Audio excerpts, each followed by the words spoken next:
After being teased and released mid-June, the 11,990 pesos contender from OPPO hits close to home. Aptly named the OPPO A57, it was set to capture the hearts of Filipinos, much like what the F3 did. It's not the best in all aspects, but knowing OPPO, this might have an ace or two up its sleeves waiting to be revealed. This is Dom of Manila Shaker with a review of the OPPO A57.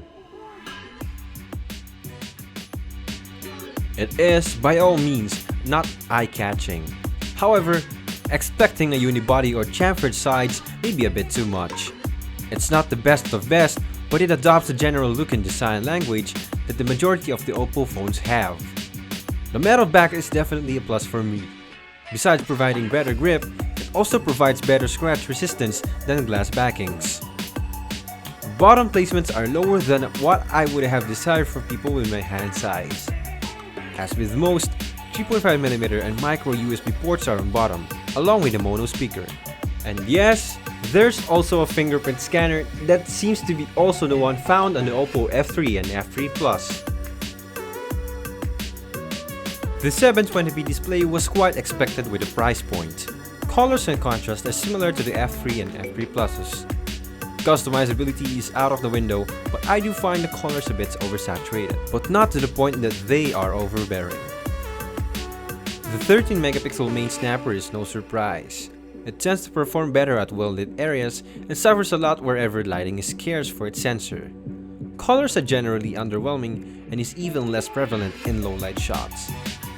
Its video capabilities are then crippled too, with hopefully an overall bad implementation of the sensor. Adding a night mode and an even more refined quick-fix post-capture would do wonders. The front camera is where the OPPO A57 shines. Sure, it has 16MP in all, but need I remind you that resolution isn't king. With a decent aperture of f2.0, it does well of what is expected even in extreme low lighting conditions. As with most of 2017's mid-range smartphones, the A57 is also capable of up to 1080p video recording via the front camera. Of course, it doesn't have all the bells and whistles that the flagship phones have, but considering its price, I think it strikes the perfect balance that even vloggers will love for their daily vlogs. With a bit dated Snapdragon 435 and Adreno 505, the OPPO A57 still does respectably well both in benchmarks and games. Putting it on its basis, it gave an Antutu score of 46,367, which is about half of the OPPO F3's. Geekbench single-core scores gave an average of 661, while multi-core scores gave a resounding 2,785 in average, which is well over 400% of the single-core average. And lastly, PCMark Work 2.0 scores rounded up to an average of 3,765. Games tend to run well, especially 2D ones. The same could be said for the more intensive ones such as Vainglory, Asphalt 8, Modern Combat 5 and Mobile Legends, all running at above 30 FPS all the time. From a general standpoint, the OPPO A57 has been pretty responsive and also does well in real drum.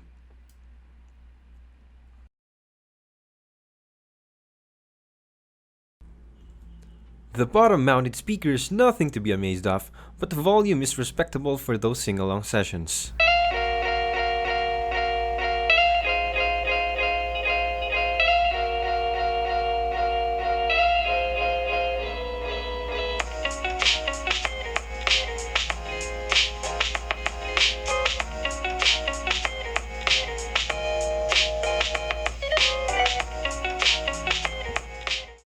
Sadly, for some unknown reason, the PCMark Work 2.0 battery life test crashes at around the 5-hour mark.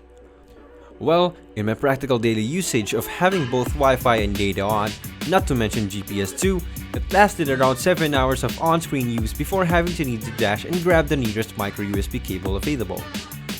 This is all thanks to the quite tiny 2900 mAh Li-ion battery. The sum of things, is the OPPO A57 worth the buy? I would highly suggest it for those who wants to try Android without having to break the bank. Now that it comes in rose gold, gold, and finally black, It probably is the sleekest sub-12K smartphone that I have ever graced my eyes upon. What are your thoughts regarding the OPPO A57? Just comment down below and I'll respond accordingly. Like if you feel that the OPPO A57 has earned its place in the budget category, and dislike if you feel otherwise. Subscribe and turn on the notification bell below for future videos. Again, this has been Dom of Manila Shaker, and see you in the next one.